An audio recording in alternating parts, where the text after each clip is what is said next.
আসসালামু আলাইকুম। আজকে রাত ৩টার দিক থেকে ব্লগটা শুরু করলাম। এখানে আজকে আয়ান তার বড় আপুকে আনতে যাবে এয়ারপোর্টে। সবাই তাই অনেক খুশি ছিল। এখানে গাড়িটা একটু দূরে ছিল, তাই এখানে আমরা গাড়ির সামনে হেঁটে হেঁটে যাচ্ছিলাম আর কি বলছিলাম কি আমরা আপনারা শুনুন।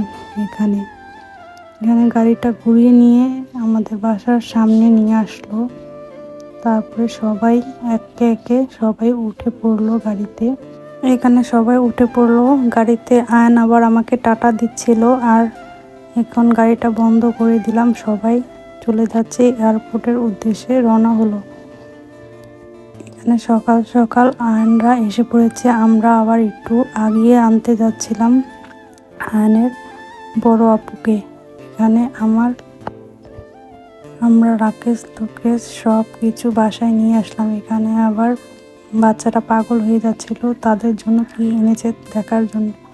এখানে আমি আবার বাইরে এসে দুপুরে রান্নাবান্নার জন্য সব কিছু রেডি করে নিয়েছিলাম। আমি আবার একটু মশলা বাটছিলাম।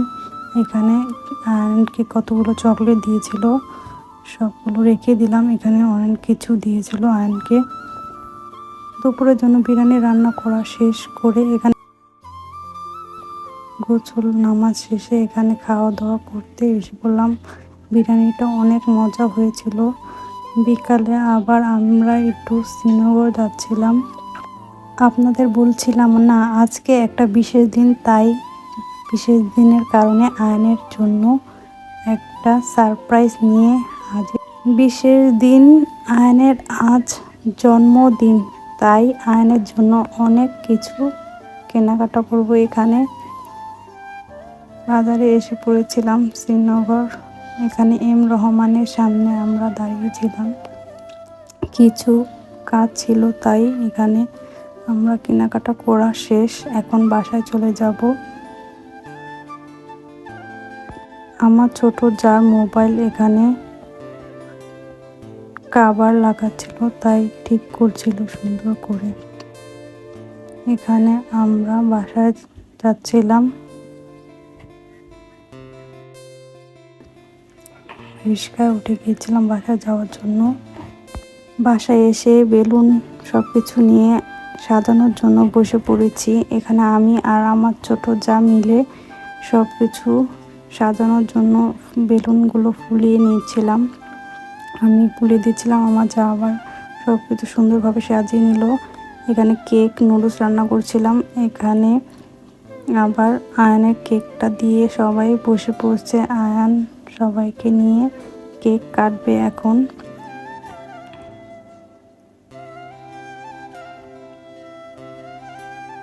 এখন আবার আয়নের বাবার সাথে কথা বলছিল।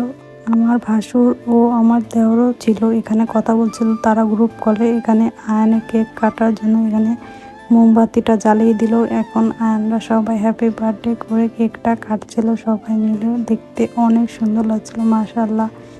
আয়ান তো এখন স্প্রে নেওয়ার জন্য পাগল হয়ে যাচ্ছিল, দেখুন কি করে। এখন আবার আমি আয়নকে কেটে দিলাম। আয়ন আবার সবাইকে খাইয়ে দিচ্ছিল। এখানে নাইলকেও খেয়ে দিচ্ছিল সবাইকে, আমাকে, ওর চাচি মাকে, ওর বড় আম্মুকে, সবাই একসাথে কেক। আজমাইনকেও কেকটাকে খাওয়াইয়ে দিচ্ছিল সবাইকে। আয়নে অনেকগুলো উপহার পেয়েছে। আজকে এই পর্যন্ত। আল্লাহ হাফেজ। আসসালামু আলাইকুম।